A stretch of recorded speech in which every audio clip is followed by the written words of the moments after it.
Une femme ayant gardé un bébé mort dans son ventre, tenez-vous tranquille, pendant 4 ans, suite à un mauvais avortement. Joseph Clément Ongba. Cette femme qui sort du bloc opératoire sort de loin.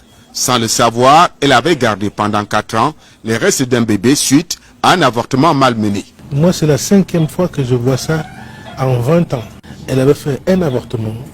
C'était à un âge un peu avancé de la grossesse, après les 16 semaines, quand on arrivait à l'intérieur.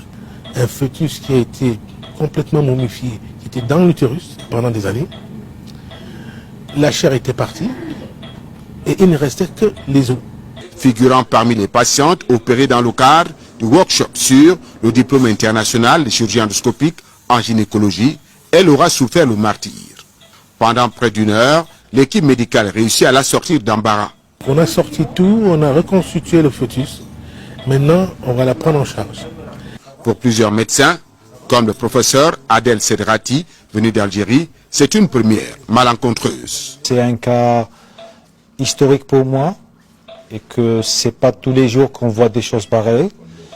Et que oui, c'est des os qui ont séjourné pendant longtemps à l'intérieur de l'utérus de cette patiente.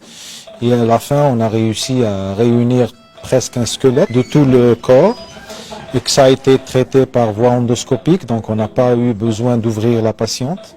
On a passé par une voie naturelle, donc ça a été très bénéfique chez elle.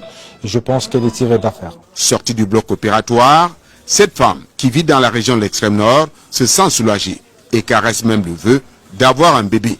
Ça m'a sauvé la vie d'une certaine façon. Ça m'a redonné l'envie de donner vie à une autre personne. Un appel à la maternité responsable. Et on a envie de dire à la suite de Joseph Clément Ongba, plus jamais ça. La conférence des ministres